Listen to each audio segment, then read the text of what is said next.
What's up, everyone out there? It's your boy Ceddy of Ceddy Knows Tech, and today I got a little something special for you.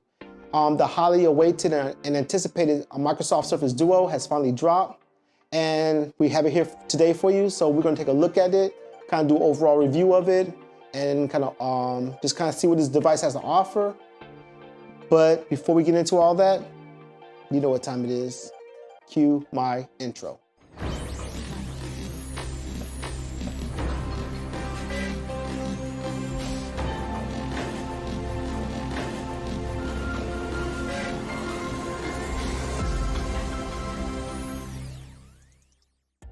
So about 4 or 5 years ago, Microsoft exited the mobile space altogether due to they were just getting annihilated by iOS and Android. The Windows mobile apps just weren't coming, developers weren't developing for it, and Microsoft decided to pull out of that space altogether. At least that's what we thought.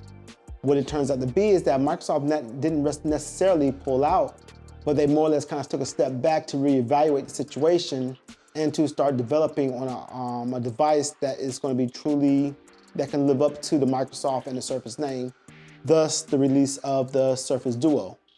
So last year, about 10 months ago, Microsoft announced that they were going to re-enter the market with the new flagship phone, and thus they came out with the Surface Duo. And what makes this device particularly special is that it is indeed a device that's different than any other device out there currently in the market. It utilizes dual screen technology, and instead of utilizing the Windows mobile operating system that they were using before, they decided to go with the Android, in particular Android 10, to launch with. And they did that for a couple reasons. Android is already established. It has a great ecosystem for apps, which Microsoft was suffering from, so they wouldn't have to fight that same battle this go around that they had to fight last go around.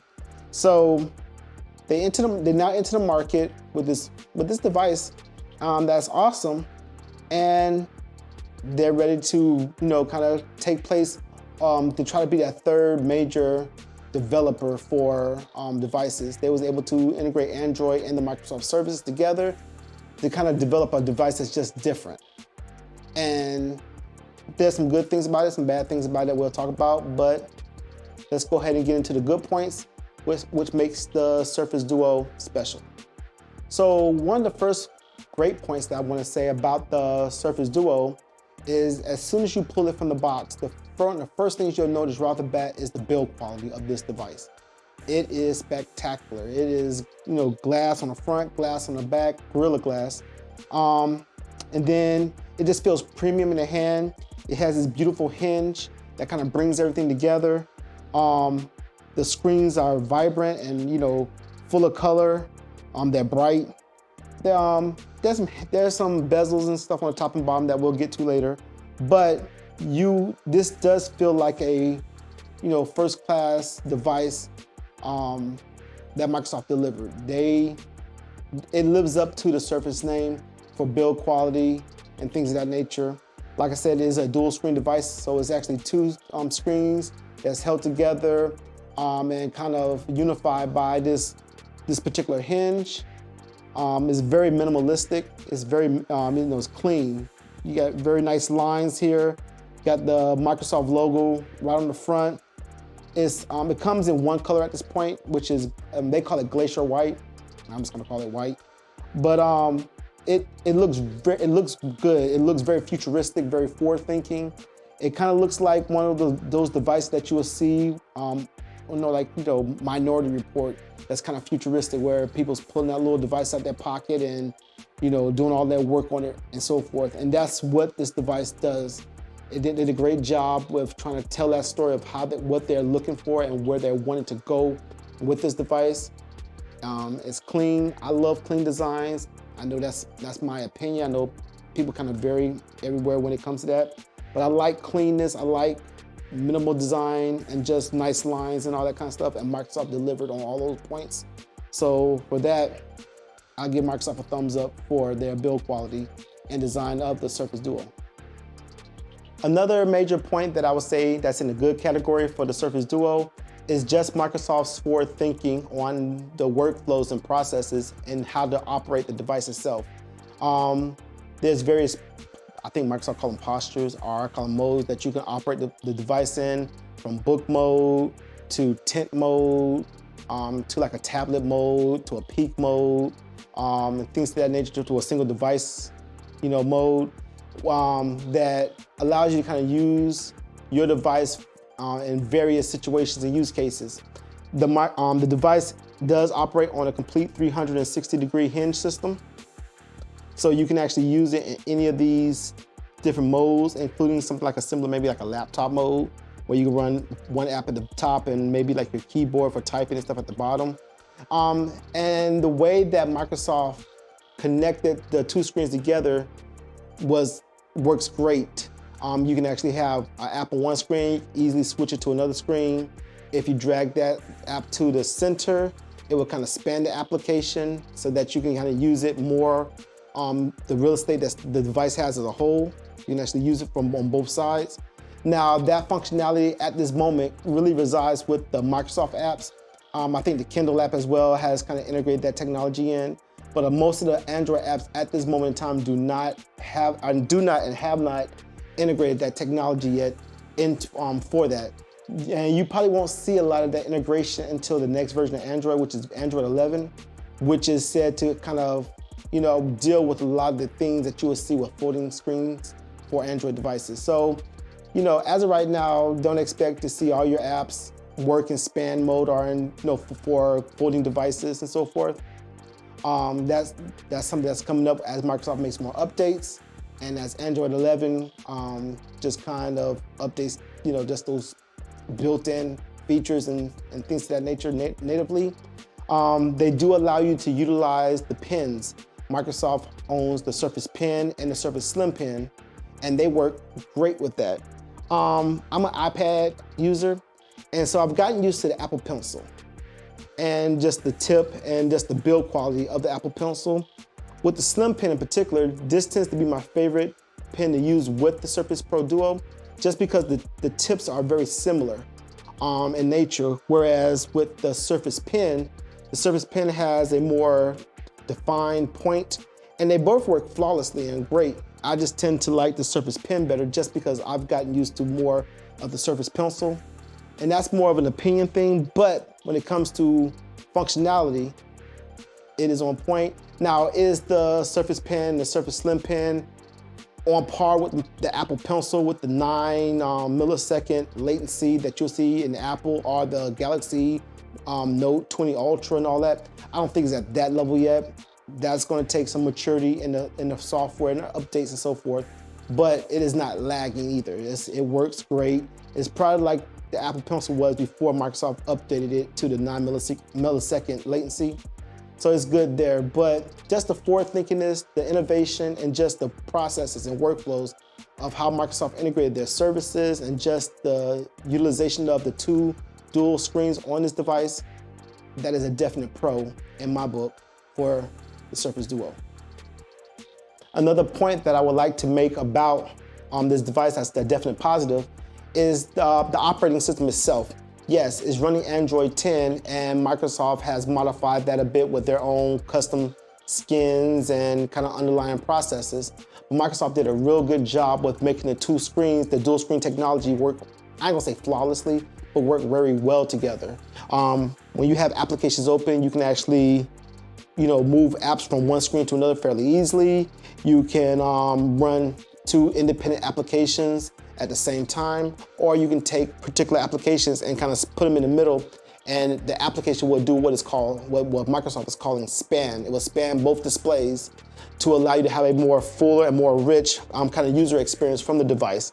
Now, not all applications are currently compatible with that dual screen technology, and that's not really a knock at Microsoft. That is going to be a case in point for any kind of folding technology at this point, because I believe that it's not going to be until Android 11 that we're going to start seeing some kind of native and more kind of baked in code and native functionality that's able to handle dual screen technology. Right now, Samsung is doing it, and they're kind of putting their own spin on it by integrating their own custom UI layer over Android. Microsoft is doing the same thing with their overlay and UI, but the baked in feature-rich capabilities of folding screen technology will not present itself into Android 11. So it's still very early for these devices, but the fact that Microsoft was, forward-thinking enough and smart enough to start kind of approaching those gestures and just the processes on which you do things from dual screens is commendable. And that is a definite pro, what makes this device, a great first-gen device overall. And one of the last points I want to bring up for one of the positives about this device is just the way that Microsoft has kind of set up some of the predefined modes or postures or whatever Microsoft is calling them in ways that you can use the device. So from a closed state, one of the modes is that you can kind of open it up like a book. And this is what I'm calling book mode, where you can kind of see both screens easily and interact with both screens fairly easily. And you can get to all your apps and things of that nature. And this is probably the way I probably use it the most when I'm sitting down, just kind of relaxing, just open it up, kind of interacting with my device in book mode.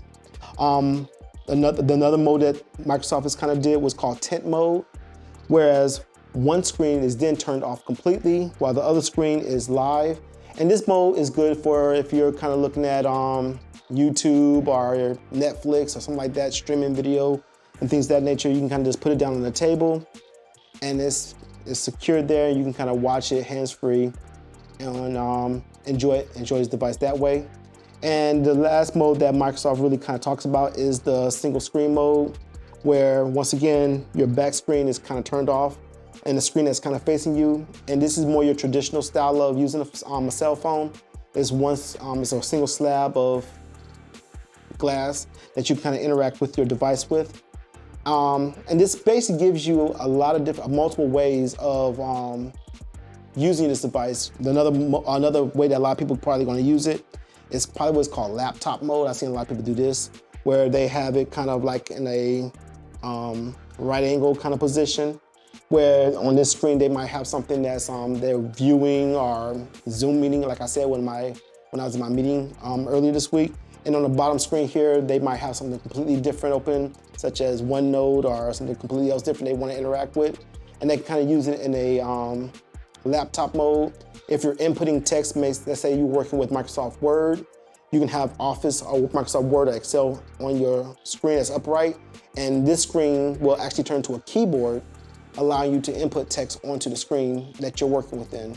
So, like I said, the modes that Microsoft kind of baked into the device that allow you to kind of interact with the device is also exceptional, and it works very well. And that is a definite positive for this device. So now that we talked about some of the great things that Microsoft done with the Surface Duo, let's kind of flip that coin and let's talk about some of the bad things. Right off the bat, it's an expensive device. And I'm not one of those people that's like, oh, it's too expensive and they should have lowered it, because I believe truly that you get what you pay for. And this device is up there with some of the other flagship devices that Samsung and the iPhone is creating. And it's a minimum of $1,400, $1,399. So basically a minimum of $1,400 for the 128 gig version, and for the 256 gig version is $1,499. So $1,399, $1,499. $1,500, so basically $1,400, $1,500. So you're definitely in that price range where you expect certain things just to be there. And sadly, that's one of the bad things about this device, is that what you think should be there just isn't. For example, Microsoft decided not to go with the latest Qualcomm Snapdragon processor for this device. They're using last year's version, which was the Snapdragon 855 instead of the 865. So you probably ask yourself, yo, Ceddy, why did Microsoft use the 865 instead of the 855? And I'm paying $1,400, $1,500 for this device. Well, that I won't hold too much against Microsoft at this point for that. And the reason why they went with last year's Snapdragon processor is because they had already finalized finalized the design and what this device was gonna be before Qualcomm actually finalized the 865 requirements and specifications. So when Qualcomm introduced those requirements, Qualcomm was requiring that a separate 5G module be added to the device if you wanted to utilize the 865 processor. and Microsoft had already finalized this design and so forth. So they just continue to go with the 855 processor. The good thing is that I believe that Microsoft in the next version will address that, and they will actually utilize the newer generation Snapdragon processor if they continue to go with Snapdragon or something like that. So I'm not gonna hold it against them, but once again though, you're still paying these prices and you're not getting the flagship specs. This device has 6 gigs of RAM. Samsung is rocking 12 gigs of RAM in their device. So, you got that. The device runs decent with 6 gigs, but you can definitely tell that 12 gigs would allow more things to be done. You gotta remember, you are running 2 screens here. So more RAM would just allow the device to do more things. So that is definitely a bad, I call it. I'm not gonna necessarily hold it against Microsoft, but it's definitely one of those areas that you wish, especially in the RAM part, that Microsoft would have been a little bit more aggressive with the specs. And yeah, you got the 855 in there, but you could at least give us 10 to 12 gigs of RAM for the device, knowing what the device was intended to do, and that is be a productivity beast for your user. Another con or dislike that I had about this device is, while the screen is beautiful, the screen is absolutely beautiful, this top and bottom bezels that you see here, nah, Microsoft, that's not gonna fly in 2020. I do know that you gotta have some bezel, because you gotta have some space to better grip the device and control it without registering maybe false touch sensors to the device itself. I get that part, but these huge bezels on the top and bottom, yeah, that's not gonna fly, Microsoft, not in 2020, not when you got Apple doing, quote unquote edge-to-edge display, and Samsung with their Infinity display. You're gonna have to come a little better than that, especially a device that's in this price range. We're just not a sub $1,000 device. This is a device that's, pushing that $2,000 limit once you start adding all this stuff into it. And I'm not feeling these bezels here. So that's a hardware thing. There's nothing Microsoft can do about it at this point in this version, but I fully expect to see in the next version these bezels to be cut down significantly, maybe to even match what's on the side here. The side bezels, to me, that's acceptable in the device, but this top and bottom bezel, no, that is a straight up no-go for me, Microsoft, and I expect better from a company like you when it comes to that. And the final thing I want to say about the bad, and this particular thing I'm about to say actually kind of fits in the bad and the downright ugly about this device, is the current state of the operating system. So yes, the current operating system that is on here is running, the Surface Duo is definitely running Android 10. Microsoft has kind of put their own touch and modifications on top of that to kind of give it the, better tie into all the Microsoft services and all the things that Microsoft offers. But the operating system itself is very buggy, extremely buggy, way more buggier than I wished for it to be at this point in the game. Microsoft has been working on this device and this product for a couple years now. I'm just not understanding why this software is so buggy. Now, when it works absolutely beautiful, but it is sometimes that I'm experiencing crashes, I'm experiencing failed touch gestures, I'm experiencing slowness in just the device itself.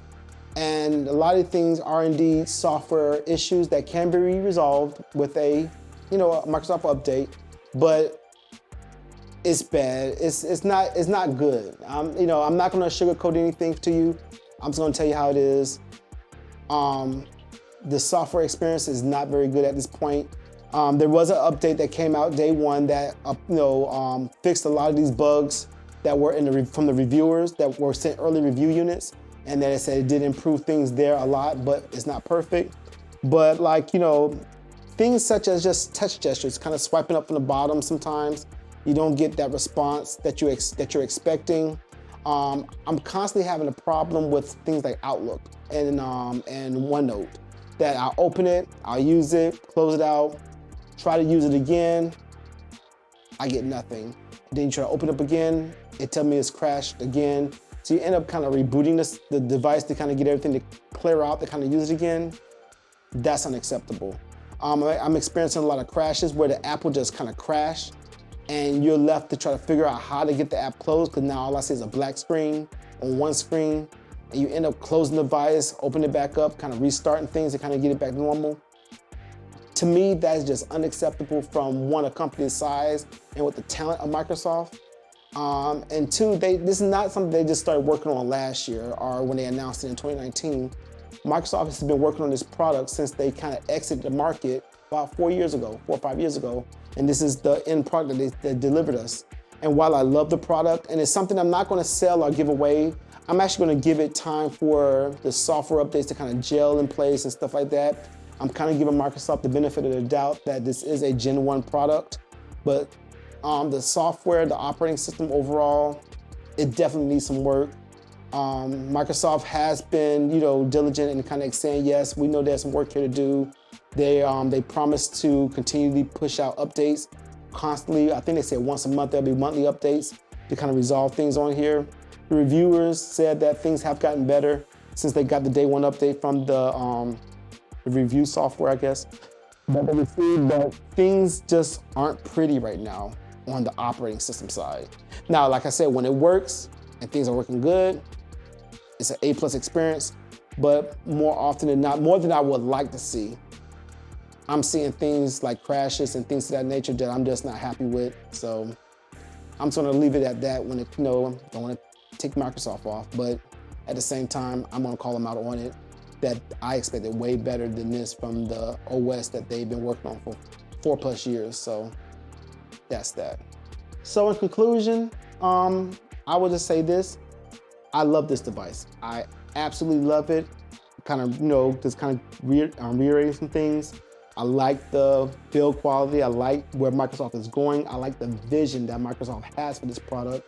I think it's going to actually be successful once Microsoft can kind of reel in all those services and things of that nature, and get the software right, kind of tied down and so forth.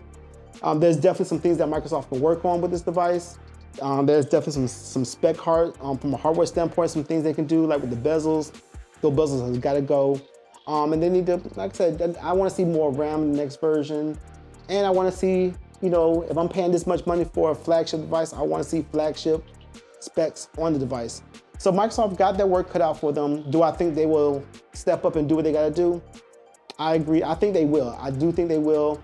Microsoft is really trying to be in this market. This is a good start. Yes, there's some things I'm griping about, but I know those things can be fixed. As a software engineer and architect, I know what it takes to get there.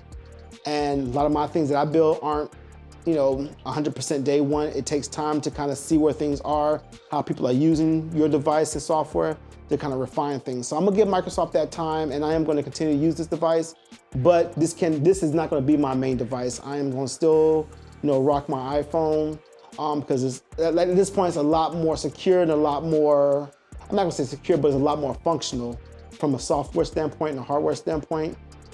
So I'm gonna continue to use that until something like this becomes, at that point where I can use it as my main driver everyday device.